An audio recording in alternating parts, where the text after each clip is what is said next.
नमस्कार, मी भाऊ तोरसेकर. तुम्ही बघत आहात प्रतिपक्ष. मित्रांनो, महाराष्ट्राचे माजी मुख्यमंत्री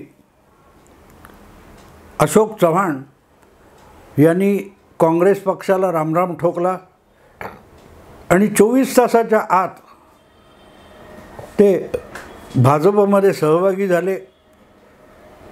आपण नवीन राजकीय जीवनाला सुरुवात करतोय असंही त्यांनी फडणवीसांच्या आणि चंद्रशेखर बावनकुळे यांच्या उपस्थितीत जाहीर केलं. त्यानंतर त्यांच्यावर त्यांच्या जुन्या पक्षातले म्हणजे काँग्रेस पक्षातले त्यांचे सहकारी तुटून पडले तर नवल नाही. हे आपण गेल्या जवळजवळ 1.5-2 वर्षामध्ये सातत्याने बघतोय. म्हणजे 20 जून 2022 पासून हा सिलसिला आपण बघत आलोय, ऐकत आलोय. सुरुवात शिवसेनेतून 16, 20, 25 आमदार हे सुरतला गेले, तिथून गुवाहाटीला गेले. होता होता ती संख्या 40 झाली. मग शिवसेना फुटली, शिवसेनेचे 2 भाग झाले, मग शिवसेनेवर दावा करण्यात आला वगैरे वगैरे वगैरे. या सगळ्या कालखंडामध्ये उद्धव ठाकरे आणि त्यांच्याशी जे काही निष्ठावान राहिलेले लोक आहेत, उबाठा शिवसेना म्हणून ओळखली जाते जी शिल्लक सेना, त्यांनी आपल्या जुन्या सहकाऱ्यांवर तुटून पडलं. हे आपण बघत आलो 20 जून 2022 पासून. आणि अर्थात ते एकटे नव्हते. तेव्हा त्यांच्याबरोबर त्यांच्या महाविकास आघाडीतले 2 मित्र पक्षसुद्धा हिरिरीने सहभागी झालेले होते. काँग्रेस आणि राष्ट्रवादी यांचं फारसं काही नुकसान झालेलं नव्हतं. फुटली असेल तर ती शिवसेना. नुकसान झालं काँग्रेस किंवा राष्ट्रवादीचं काय झालं तर त्यांना जनतेने नाकारलं असतानासुद्धा जी सत्ता मिळाली होती त्यांच्या तोंडातला तो घास परत एकदा काढून घेतला गेला, जो जनतेने त्यांना भरवलेला नव्हता. उद्धव ठाकरे यांच्या हव्यासामुळे, लोभीपणामुळे जनतेने नाकारलेल्यांना जी सत्ता मिळाली होती ती काढून घेतली. म्हणून त्यांचा एकनाथ शिंदे आणि अर्थातच भाजप यांच्यावर राग होता. म्हणून फुटली शिवसेना तरी सुप्रियाताईंपासून शरद पवारांपासून काँग्रेसचे अनेक जण हे शिंदे यांच्यावर तुटून पडलेले होते. मुद्दा सांगायचा असा की तीच घटना 1 वर्षानंतर परत एकदा 2 जुलै 2023 पासून आपण बघत आलो. ही कालपर्यंतचे तावात शिंदे गट आणि भाजप यांना शिव्यागाळ करत होते, गळ्यात गळे घालून. त्यापैकीच एक गट अजितदादांच्या नेतृत्वाखाली बाजूला झाला आणि इकडे आला.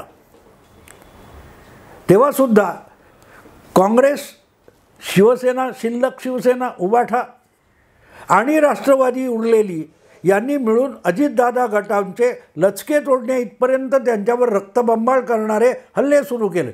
तो हा भाग जो आहे, कालपर्यंत जे आपल्याबरोबर होते त्यांची आज तोंड फाटेस्तेवर निंदा नालस्ती करायची, हे गेल्या 2 वर्षापासून 1.5 वर्षापासून आपण सातत्याने बघत आलेले आहोत, ऐकत आलेले आहोत. त्यामुळे अशोक चव्हाण यांनी पक्ष फोडलेला नसला आणि फक्त पक्ष सोडलेला असला तरी त्याच्यावर संपूर्ण काँग्रेस आणि उरलेले 2 छोटे पक्षांचे तुकडे यांनी तुंबळ हल्ला चढवला तर नवल मानायचं कारण नाही. आणि अर्थातच अशा वेळेला एक युक्तिवाद किंवा एक वक्तव्य आपल्याला नेहमी ऐकू येतं की असे लोक गेले म्हणून पक्षावर काही फरक पडत नाही, नेते गेली तरी मतदार जागेवर असतात. आणि हे असलं वाक्य मी गेल्या 50-60 वर्षाच्या 50 वर्षाच्या पत्रकारितेमध्ये सातत्याने ऐकत आलेलो आहे.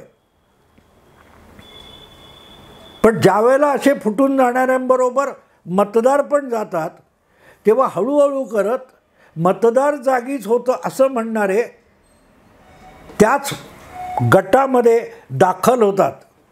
त्यामध्ये शरद पवारांचाही समावेश आहे. ज्या वेळेला शरद पवार ज्येष्ठ जाणता नेता नव्हते, 69 साली काँग्रेस फुटली तेव्हा शरद पवार हे इंदिराजींबरोबर गेलेले नव्हते. ज्या वेळेला 71च्या निवडणुकीत इंदिराजींना काय तो प्रतिसाद मिळतो असं दिसलं तेव्हा यशवंतरावांबरोबर शरद पवारसुद्धा इंदिराजींच्या पाठी गेले. तेव्हा मतदार कोणाबरोबर असतो? मतदार निवडणुकीत कळतो कोणाच्या बरोबर आहे. तोपर्यंत सगळे असलीच वल्गना करतात. नेते निघून गेले तरी मतदार पक्षाच्याच मागे आहे. तेव्हा अशोक चव्हाण यांच्याबरोबर मतदार गेले नाही, ती वस्तुस्थिती आहे. आणि खुद्द शरद पवारांची ती वस्तुस्थिती आहे. 1986च्या ऑक्टोबरमध्ये शरद पवारसुद्धा काँग्रेस विरोधी राजकारण सोडून आपले 50-55 आमदार घेऊन काँग्रेस पक्षात परत एकदा विलीन झाले होते. 86मध्ये त्यांच्याबरोबर मतदार गेला नव्हता. याचं कारण तो मतदार शरद पवारांचा नव्हता, तो अँटी काँग्रेस मतदार होता. त्यामुळे त्या मतदाराने नवं नेतृत्व शोधलं. त्या नव्या नेतृत्वाचं नाव बाळासाहेब ठाकरे होतं आणि म्हणून शरद पवार आमदार घेऊन काँग्रेसमध्ये गेले आणि शिवसेना महाराष्ट्रभर पसरली. कारण मतदार शरद पवारांच्या बरोबर काँग्रेसमध्ये गेला नव्हता, फक्त आमदार गेले होते. मतदार आपल्या जागी होता आणि त्याने नवं नेतृत्व उभं केलं ज्याचं नाव शिवसेना आणि बाळासाहेब ठाकरे. आता उद्धव ठाकरे तीच शिवसेना घेऊन किंवा काँग्रेसमध्ये जाणार असतील तर तो मतदार उद्धव ठाकरे यांच्यासोबतसुद्धा राहत नाही, कारण तो मुळातच अँटी काँग्रेस मतदार आहे. तेव्हा उद्धव ठाकरे, त्यांचे सहकारी, त्यांचे एकनिष्ठ हे कितीही काँग्रेसनिष्ठ झाले तरीही त्यांचा मतदार हा काँग्रेसनिष्ठ होऊ शकत नाही. असो, आपल्याला त्या बाजूला जायचं नाही आहे. मुद्दा असा आहे की हे सगळं होत असताना अशोक चव्हाण जर काँग्रेस सोडून बाहेर पडले, त्यामुळे कुठलाच फरक पडत नसेल तर काँग्रेसच्या नेत्यांनी, उरलेल्या काँग्रेसच्या नेत्यांनी आणि महाविकास आघाडीतल्या उरल्या सुरल्या लोकांनी इतके हातपाय आपटले नसते. कोणी प्रश्न विचारला तरी जाऊन दे, असे किती गेलेत, आम्हाला याच्यावर काही बोलायचं नाही असं म्हणून विषय संपवला असता. पण नाना पटोलेंपासून संजय राऊतपर्यंत आणि उद्धव ठाकरे यांच्यापासून जितेंद्र आव्हाडांपर्यंत प्रत्येकजण जर अशोक चव्हाण यांच्या काँग्रेस सोडण्यावर आणि भाजपवर इतक्या प्रतिक्रिया देत असेल तर नक्कीच काहीतरी मोठं बिघडलेलं आहे. आणि नक्की घडलेलं आहे, बिघडलेलं आहे. एवढं सोपं नसतं. आणि त्याचा पहिला परिणाम जो अजूनपर्यंत मराठी माध्यमात कोणी सांगत नाही आहे की इकडे अशोक चव्हाणांनी आमदारकीचा राजीनामा दिला, पक्ष सोडला आणि तात्काळ पटोलेंना दिल्लीत बोलवण्यात आलं राष्ट्रीय काँग्रेस अध्यक्ष खरगे यांच्याकडून. तिथेच कळतं की अशोक चव्हाण यांच्या पक्षांतराने दणका बसलेला आहे. आणि तो दणका फक्त पक्षापुरता बसलेला नाही, पक्षाच्या गेल्या काही वर्षातल्या एकूण धोरणाला दणका बसलेला आहे. अगदी इंडी अलायन्स बनवण्यापासून हवेत फडफडा फडफडा फडफडा उडत चाललेले राहुल गांधी आणि राहुल गांधी निष्ठ लोक होते, त्यांचे पाय जमिनीला लागायला लागलेत. कारण अशोक चव्हाण यांनी काँग्रेस सोडल्यानंतर आलेली सगळ्यात महत्त्वाची दिल्लीतली बातमी किंवा राष्ट्रीय राजकारणातली बातमी अशी आहे की मणिपूर ते मुंबई अशी जी पदयात्रा राहुल गांधी पूर्व पश्चिम अशी पदयात्रा न्याययात्रा करत होते, ते ठरल्यापेक्षा 10 दिवस लवकर गुंडाळणार आहेत. कळलं मित्रांनो? अशोक चव्हाण यांनी काँग्रेस सोडल्याचा किती परिणाम झाला आहे लक्षात घ्या. तसं म्हटलं तर राहुल गांधी यांची पदयात्रा मणिपूरहून निघून आसाम वगैरे करून बंगालमध्ये येण्यापूर्वी ममता बॅनर्जींनी काँग्रेसला धुडकावून लावलं होतं. ती पदयात्रा बिहारमध्ये पोचण्यापूर्वी नितीश कुमार इंडी सोडून गेले होते. ते झारखंडमध्ये येता येता झारखंडच्या मुख्यमंत्र्याला अटक झाली. ते उत्तर प्रदेशला पोहोचण्यापूर्वीच इंडी आघाडीतले राष्ट्रीय लोकदलाचे जयंत चौधरी गेले, तरीही राहुल गांधी विचलित झाले नव्हते. पण अशोक चव्हाण यांनी आपली आमदारकीचा राजीनामा दिला आणि काँग्रेस पक्षाला सोडचिठ्ठी दिली. ही बातमी आल्यानंतर ताबडतोबीने आलेली राष्ट्रीय पातळीवरची दुसरी बातमी अशी आहे की राहुल गांधींची पदयात्रा जी 20 मार्चपर्यंत चालणार होती, 20 मार्च नंतर मुंबईत पोहोचणार होती, ती शक्यतो मार्चच्या पहिल्या आठवड्यात किंवा फार फार तर 10 मार्चच्या आत गुंडाळायची असा निर्णय काँग्रेसकडून घेण्यात आला. ही अशोक चव्हाण यांच्या सोडचिठ्ठीनंतरची सर्वात महत्त्वाची बातमी आहे. अशोक चव्हाण गेल्याने काहीही फरक पडत नाही किंवा पडणार नाही असं म्हणणाऱ्यांना खुद्द काँग्रेस पक्षाच्या केंद्रीय नेतृत्वाने उत्तर दिले की अशोक चव्हाण गेले हा फार मोठा धक्का आहे. कारण अशोक चव्हाण ही सुरुवात आहे. बघता बघता योगायोग कसा असतो बघा मित्रांनो. ज्या दिवशी 14 जानेवारीला मकर संक्रांतीच्या मुहूर्तावर मणिपूरहून राहुल गांधी यांनी ही पदन्याय यात्रा सुरू केली किंवा न्याय पदयात्रा सुरू केली, त्याला हिरवा झेंडा पक्षाचे अध्यक्ष मल्लिकार्जुन खरगे यांनी दाखवला होता. त्याच दिवशी मिलिंद देवरा या दक्षिण मुंबईच्या 2 वेळ खासदार असलेल्या नेत्याने, ज्याने केंद्रीय मंत्रिपदसुद्धा भूषवलं होतं, त्याने काँग्रेस पक्षाला रामराम ठोकला आणि अशोक चव्हाण यांनी राजीनामा देईपर्यंत ती पदयात्रा गुंडाळण्याच्या निर्णयाप्रत काँग्रेस पक्षाला यावं लागलेलं आहे. आणि इथे कळतं, अर्थात हा फक्त एका अशोक चव्हाण यांच्या एकट्याच्या राजीनाम्यामुळे काँग्रेस पुरती हादरून गेली असलं युक्तिवाद करायला मी सामनाचा संपादक नाही आहे. त्यामुळे असलं खुळचट काही मी बोलणार नाही.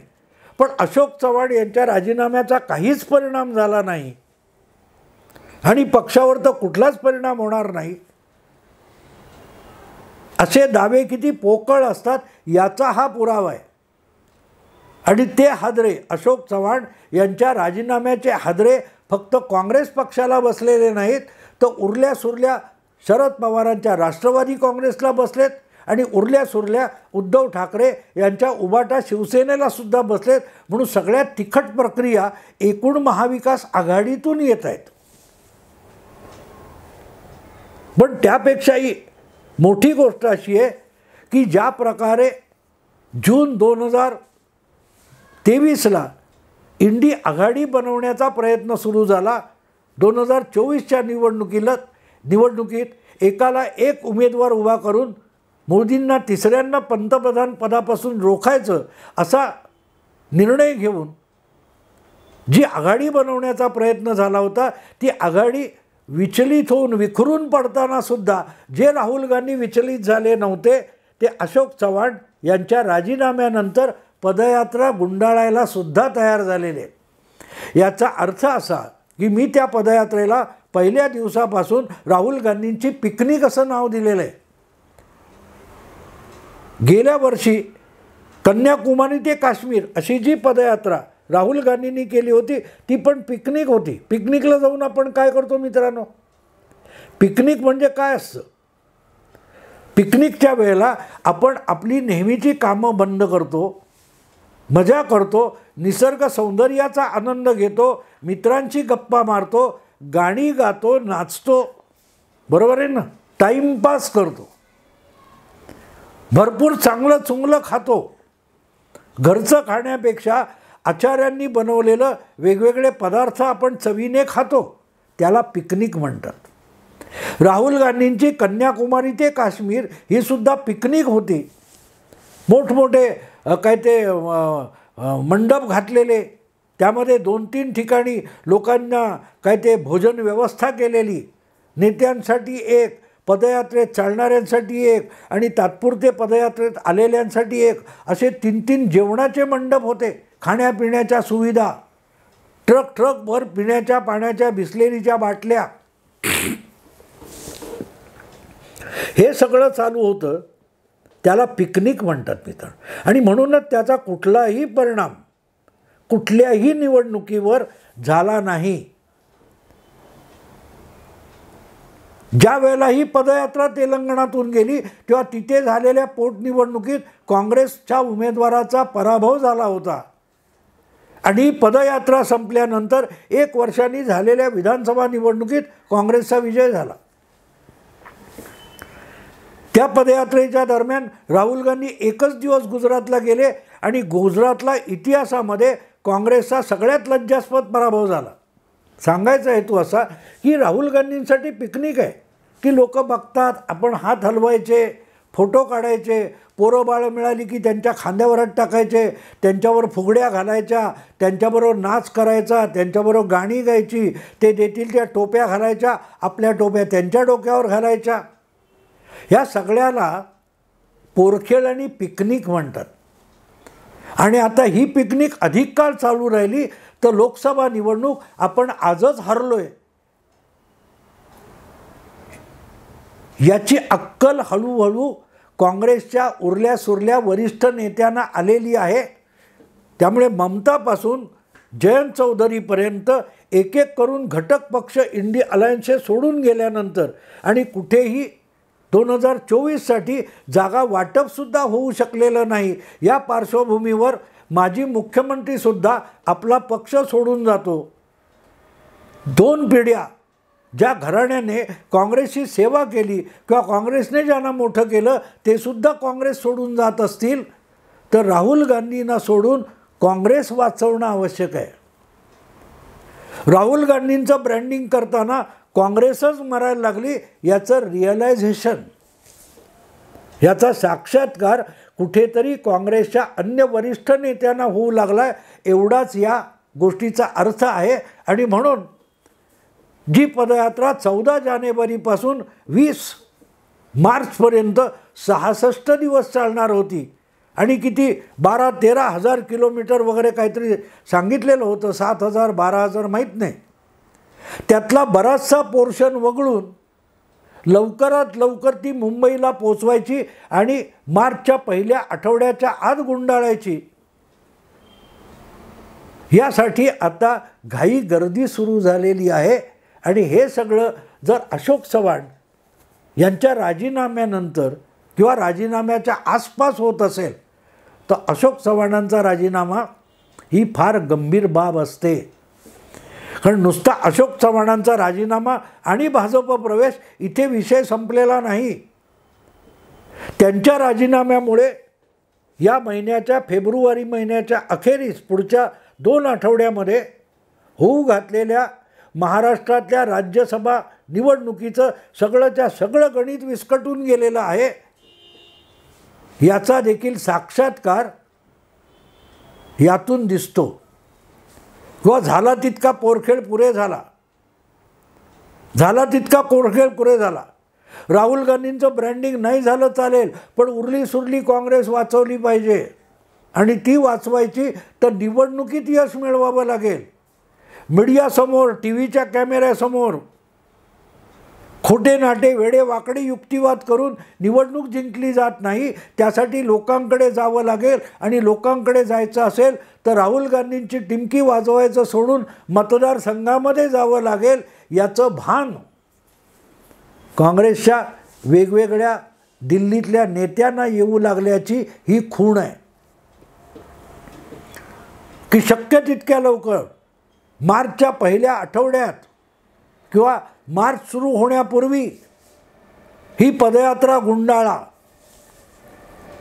ही काय ती राहुल गांधींना विनंती केली आहे की निर्णय घेतला आहे माहिती नाही, पण आलेली बातमी अशी आहे की ज्या पश्चिम उत्तर प्रदेश